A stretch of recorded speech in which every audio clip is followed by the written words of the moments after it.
장애인으로 살아가는 인생은 그리 행복하지만은 않답니다. 여러 가지 불편한 점이 상당히 많아요. 그런 역경을 이겨내고 살아가다 보니 이보다 더 힘든 일은 없을 것이라 생각하고 지냈었죠. 하지만 몸이 불편한 채로 살아가는 것보다 마음의 상처를 받고 살아가는 인생이 더욱 힘들더군요. 자포자기하고 인생의 끝을 보고 싶을 심정까지도 생길 정도였으니까요. 다른 사람도 아닌 제게 누구보다 가까웠던 그 사람이 주었던 상처는 세상이 제게 주는 상처보다도 몇 배나 크게 느껴졌습니다. 그럼 제게 있었던 그 상처에 대해서 지금부터 이야기를 시작해 보도록 할게요. 저는 어릴 때 교통사고를 당했어요. 한창 뛰어놀기 시작하던 5살 무렵 정신없던 시장통 근처에서 오토바이에 치였습니다. 어렴풋이 나던 그때의 기억은 너무 충격적이라서 중간중간 끊기는데 너무 아프다는 느낌보다는 정신도 없고 뭐가 뭔지 하나도 모르겠는 그런 느낌이었어요. 사람들이 말하는데 저는 그 당시 너무 놀라 울지도 않고 어리둥절해 있다가 정신을 잃었다고 하더군요. 갑작스러운 오토바이 사고로 그때부터 저는 다리를 저는 장애인이 되었습니다. 오랜 시간 병원에 누워있다가 퇴원을 했던 기억이 있지만 제 다리는 마음대로 움직이지 않더군요. 엄마는 자신 때문에 제가 이렇게 되었다면서 많이 힘들어하셨어요. 밤마다 우셨고 저를 보면서 한숨을 쉬는 날도 많았습니다.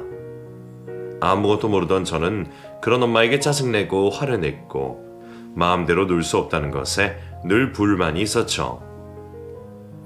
어린 시절은 다리를 다치게 된 후부터 많이 달라졌습니다. 말괄량의 성격이 가득했던 저는 다리 때문에 굉장히 소심해졌고 뛰어놀지도 못하다 보니까 친구들과의 관계도 당연히 멀어지게 되었어요. 그리고 사람들이 저희 엄마한테 하는 이야기를 듣고 꽤 충격도 받았었죠. 아휴, 어린 여자아이가 벌써부터 이렇게 되어서 누구한테 시중이 나갈 수 있겠어? 그러게 말이에요. 다 내 죄지요. 내가 평생 안고 가야죠. 내가 죄인입니다, 죄인. 아이고, 또 너무 그러지 말고. 거기 시장통 앞이 워낙에 복잡하잖여. 그냥 엎보라 생각하고 마음이 편하게 가죠. 엄마는 홀로 저를 키우고 계셨어요. 아빠랑 제가 태어날 때부터 안 계셨고 저와 엄마는 늘 단 둘이었죠. 아빠 이야기는 많이 해주지 않으셨는데 가끔씩 제가 물어보면 저 멀리 비행기 타고 돈을 벌러 간다고 하셨습니다. 하지만 제가 성인이 되었을 때에도 아빠는 집에 오지 않으셨어요. 엄마는 제가 성인이 되었을 때도 항상 걱정이 많으셨습니다. 제 다리가 이렇다 보니 저랑 결혼할 남자가 없을 것이라며 매일 잠도 못 주무시고 고민을 하셨죠. 엄마가 이렇게까지 결혼에 대해서 걱정을 하신 이유는 자신이 혼자 인생을 살아보니 인생이 너무나 힘들어서 그렇다고 하시더라고요. 집안에 남자가 있는 것과 없는 것이 차이가 많이 난다면서 제가 여자의 몸으로 혼자 살아가다 보면 힘들 것이라는 말씀을 많이 하셨어요. 처음에는 엄마의 이런 말이 잘 이해가 되지 않았습니다. 여태껏 그랬듯이 혼자 씩씩하게 열심히 살아가면 될 것이라고 생각이 들었었거든요. 어찌어찌해서 전문대학까지 나오게 되었고 작지만 분위기 좋은 직장에 취직도 해서 다니고 있었고요.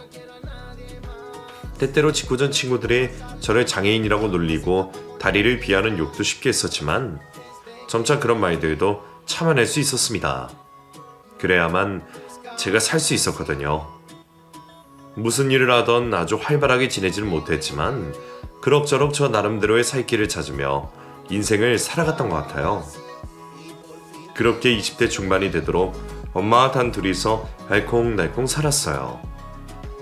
엄마도 저도 돈을 벌어서 맛있는 음식도 사 먹고 아껴 쓰며 살아가니 그래도 아주 어렵지 않게는 잘 살아갈 수 있겠더군요.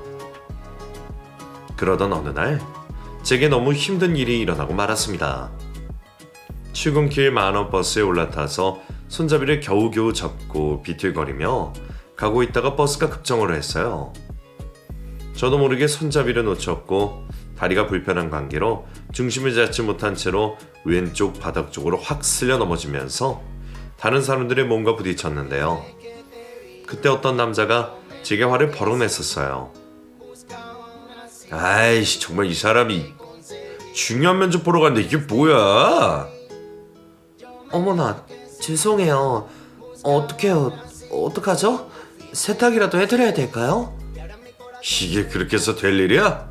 당장 시간도 늦었는데. 뭐야, 장애인이었어? 아이, 정말 아침부터 재수없게 장애인 여자한테. 하루 종일 재수 더럽게 없겠네. 저는 얼굴이 화끈거렸어요.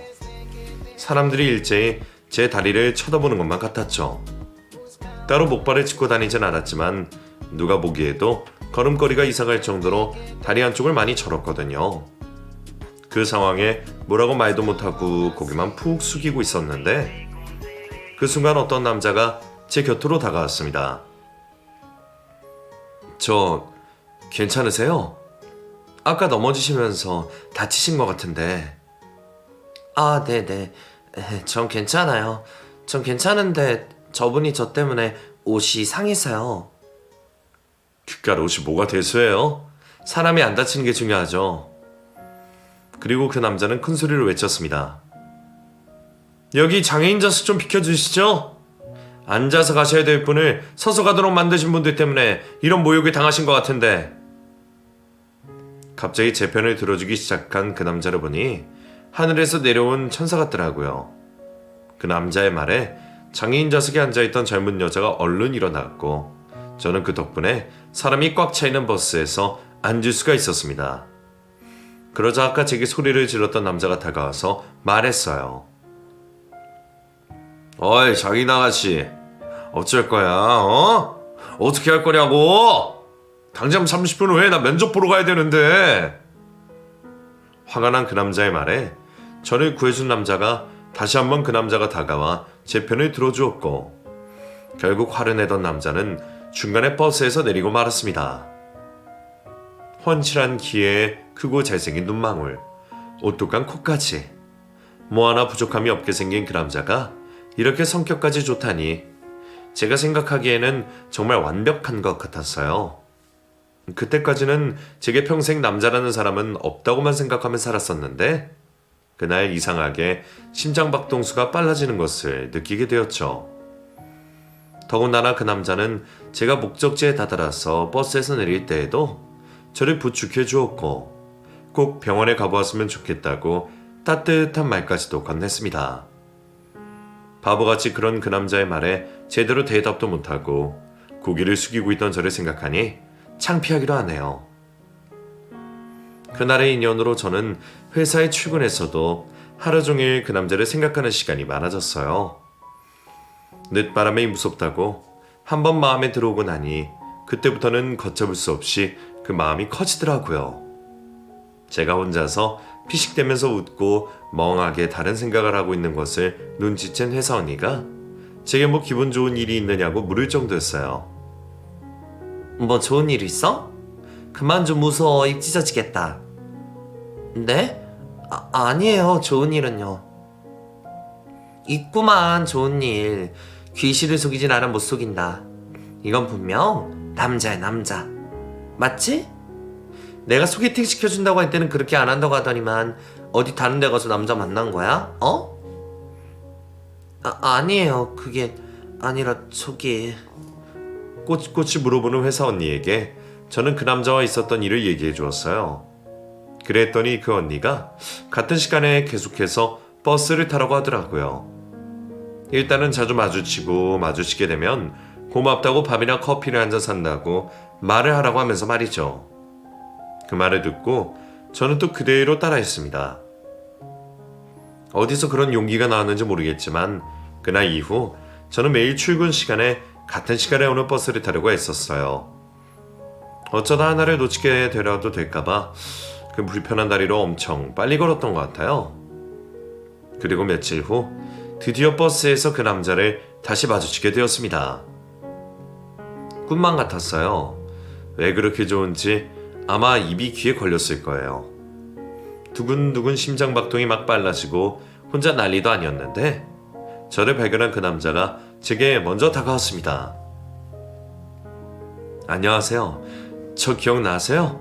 그날 다치진 않았어요? 어머, 안녕하세요. 저는 괜찮아요. 그때 너무 감사해서 밥이라도 한 끼 대접하고 싶은데 혹시 연락처 좀 알려주실 수 있으세요? 저도 모르게 그 남자에게 단도직입적으로 연락처를 물어보고 말았어요. 그 남자는 잠시 당황한 내색을 하더니 자신의 연락처를 알려주었고 통화 가능한 시간까지도 함께 알려주었습니다. 그 연락처를 받고 얼마나 기분이 좋던지 그런 설레임은 난생 처음이었던 것 같아요. 다음날 저는 그 남자와 통화를 했고 저녁 약속까지 잡을 수 있었습니다. 저와 나이는 동갑이고 군대를 다녀와 대학교를 아직 졸업하지 않았다는 그 남자는 부모님이 원하시는 시험을 준비해야 해서 부담이 조금 있다는 말도 했어요. 조금 더 자세히 이야기를 물어보니 왠지 대답을 회피하는 것 같은 기분도 들었는데 나중에 알고 보니 그 남자의 집안이 꽤 잘 사는 집이더라고요. 아버지는 교육 공무원 쪽에 근무하고 계셨고 엄마도 좋은 직장에 다니시다가 몸이 좀 안 좋으셔서 얼마 전에 퇴사를 하셨다고 했어요. 그에 비해 저는 정말 보잘것없는 집안이었습니다. 엄마는 이런저런 식당 일을 하시면서 저를 키우셨고 아빠는 얼굴조차 기억하지 못하고 있으니까 말이죠. 더군다나 4년제의 좋은 대학을 다니던 그 남자와는 다르게 이름도 잘 모르는 전문대를 졸업한 장애인인 제가 그 남자에게 어울릴 수 있을까 하는 생각도 했습니다. 자존감이 많이 낮아진 저는 그 이후로 그 남자에게 연락하지 않았어요. 괜히 저 혼자만의 착각에 빠졌다가 나중에 상처만 받을 것 같았거든요. 그 후로 일주일이 지났을까? 그 남자에게서 먼저 연락이 왔어요. 그냥 궁금해서 연락했다고 하면서 시간 되면 커피라도 한잔 하자고 하더라고요. 부담스러워서 만나지 말까 하다가 저희 회사 근처로 온다고 하기에 어쩔 수 없이 나갔습니다. 요즘 바쁘셨나봐요. 잘 지내고 계셨어요? 네. 바쁘기도 했고요. 저희 뭐 따로 만날 일 없는 사람들이니까요. 그때는 제가 너무 감사한 마음에 저녁 식사 대접한 거고요. 그러세요? 저는 굉장히 편안한 느낌을 받아서 좋았는데 저 사실 부모님이 거는 기대도 크시고 시험 준비도 잘 안 되고 그래서 마음이 계속 힘들었거든요. 그런데 그쪽과 식사하던 날 정말 마음이 안정감이 들고 편안해서 또 뵙고 싶더라고요. 그 남자는 의외의 말을 제게 건넸습니다. 상상도 못한 그 말을 듣자마자 저는 또 얼굴이 시뻘개지고 제대로 고개를 들 수조차 없었어요. 외동아들로 자라서 부모님이 어렸을 때부터 많은 기대를 하셔서 너무나 힘들었다는 고백을 하면서 이상하게 저와 얘기하고 싶고 보호해주고 싶고 그런 마음이 들었다고 덧붙였어요. 저는 그날 이후 그 남자를 단 한순간도 잊을 수가 없었습니다. 밥을 먹을 때에도 잠을 잘 때에도 머릿속에서 떠나질 않았어요. 그런 저를 따뜻하게 대해주던 그 남자도 점점 제게 빠져들었고 저희는 얼마 후 연인으로 발전하게 되었어요. 태어나서 처음으로 연애를 해보니 너무 행복해서 미쳐버릴 것 같더라고요. 얼마 지나지도 않았는데 저는 그 남자에게 푹 빠져버렸고 때로는 애기가 되어서 투정까지도 부리고 매일 같이 있고 싶어 죽는 줄 알았어요. 그렇게 연애를 시작한 지 얼마 되지 않아 엄마는 제 연애 사실을 알게 되셨어요. 감기와 사랑은 숨길 수 없다고 하잖아요. 엄마에게 솔직하게 털어놓았고 축복해줄 줄 알았어요. 하지만 엄마는 정반대의 반응을 보이셨습니다. 저보고 그렇게 괜찮은 집안에서 저 같은 여자를 좋아할 리 없다면서 당장에 헤어지라고 말씀하셨어요. 어차피 조금 연애하다가 버려질 것이 뻔하다고 하면서 제가 정리를 못하면 엄마가 대신 나서서 정리해 주신다고 단호하게 말씀하시더라고요. 그 말을 듣고 얼마나 울었는지 몰라요. 절대로 남친은 그럴 사람이 아닐 것이라고 하면서 말이죠. 몇 번이나 엄마에게 그런 말을 듣고도 제 연애는 계속되었습니다. 그리고 몇 달 후 엄마는 제 남친 연락처를 알아내어 직접 만나셨나 보더라고요. 남친에게 뭐라고 말을 했는지 남친은 저와 빠른 시일 안에 결혼을 하고 싶다고 했고 정말 번개불에 콩고 먹듯이 결혼 얘기가 빠르게 진행이 되었어요. 나중에 듣고 보니 엄마는 제 남친에게 마음의 확실함을 보여주라고 하셨다고 해요. 안 그러면 당장에 저를 데리고 도망가 버릴 것이라고 하면서요. 그래서 남친이 결단을 내린 것이고 곧 남친 집에 이야기를 했던 모양입니다. 저는 남친의 손에 이끌려 남친 집으로 인사를 드리러 갔어요. 저희 집과는 상상도 하지 못할 정도의 고급스러운 곳이었는데 제가 집 안에 들어서자 저를 쳐다보지도 않으시면서 당장 돌아가라고 말씀을 하시더라고요. 미안합니다. 돌아가세요. 나는 내 아들 결혼시킬 생각도 없을 뿐더러 아가씨와 연애하는 것조차 마음에 들지 않으니 오지 않는 것이 좋을 뻔했어요. 엄마 왜 그래요? 여기까지 왔는데 그래도 인사는 받으셔야죠. 엄마 제발 이러지 마세요. 이건 제 인생이라고요. 오늘로써 너도 나랑 아들 인연 끝이다. 여기서 나가는 순간 나는 너 호적에서 팔 거야. 그런 줄 알아. 남친과 남친 어머니의 대립은 삭막했고 결국 남친은 자신의 옷 몇 개를 챙겨서 저를 데리고 그 집안을 빠져나왔습니다. 그리고 저희는 저희 집으로 들어와 살기 시작했고 곧 아이도 생겼어요. 남친은 단 한 번도 자신의 부모님에 대해서 이야기하지 않았어요. 제가 가끔 물어볼 때에도 제대로 대꾸하지 않았죠. 제대로 된 결혼식도 올리지 못했지만 당장 생활을 해야 했기에 남친은 작은 회사에 취직을 했습니다. 자신이 가진 능력치보다 훨씬 안 좋은 곳이었지만 당장에 돈을 벌어야 했기에 어쩔 수가 없었어요. 그러니까 저희 집에 엄마와 저 그리고 남친이 함께 살게 되었고 제 뱃속에 아이까지 생겼으니 3대가 함께 살게 된 것이죠. 그때부터 저는 남친을 남편이라고 부르기 시작했고 엄마도 사이로서 대접을 해주시며 최서방하고 부르셨습니다. 얼마 후 아이는 태어났고 연이어서 둘째와 셋째까지 태어나 다둥이 부부가 되었어요. 그러면서도 마음 한편으로는 무거웠어요. 시부모님과 인연을 끊고 살아가고 있었으니까요. 저도 이 정도인데 남편은 얼마나 가슴이 아팠겠어요. 아이를 셋까지 낳았으니 한번 찾아가 보자는 마음에 친정엄마까지 대동해서 찾아간 시댁은 차가운 얼음장보다도 더 차가웠습니다. 현관문도 채 열어주지 않았고 손주들의 얼굴도 보고 싶지 않다고 하시면서 자신들은 아들 없는 셈 쳤다고 말씀하시더라고요. 친정엄마는 현관문 앞에서 무릎까지 꿇으셨는데도 너무 완강하신 말씀에 그 이상은 어떻게 할 수도 없으셨습니다. 그날 그 집 앞에 무릎을 꿇고 계시던 엄마의 모습을 보니 너무나도 속상해서 미치는 줄 알았어요. 하지만 제가 선택한 남자인걸요. 어쩌겠어요. 후회해도 이미 늦은 것을요. 친정엄마는 너무 속상했지만 그래도 제가 어엿한 남편과 자식들까지 낳고 사는 것을 좋게 봐주셨습니다. 그랬기에 저는 시댁의 멸시도 참을 수가 있었죠. 그렇게 세월은 흘러만 갔어요. 시댁은 잠시 잊혀진 채로 말이죠.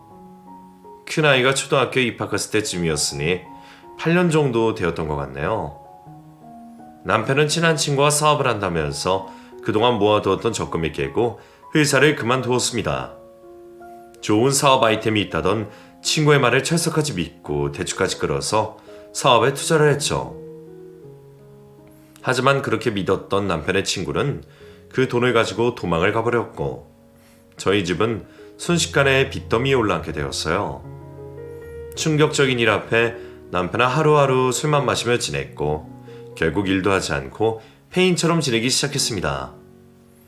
친정엄마와 저는 어떻게든 자식들 먹여 살리고 생활을 해야 했기에 피땀 흘려 돈을 벌고 있었는데 말이죠. 남편이 불쌍하기도 했지만 원망스럽기도 했던 것 같아요. 부부싸움은 매우 잦게 되었고 남편은 점점 밖으로 돌기 시작하더니 급기야는 외박도 많이 했습니다. 점점 어긋나기만 하는 저희 부부 사이가 걱정이 된 친정엄마는 어떻게든 남편이 마음을 돌릴 수 있게 저보고 잘하라고 했지만 막상 저는 그렇지 못했던 것 같아요. 가끔 만나게 되는 남편에게 화만 냈고 무책임하다며 소리만 질렀어요. 그렇게 1년 정도를 보냈더니 아이들에게 저희는 늘 싸우는 부모가 되어 있었고 남편은 다른 여자와 바람이 나버렸습니다.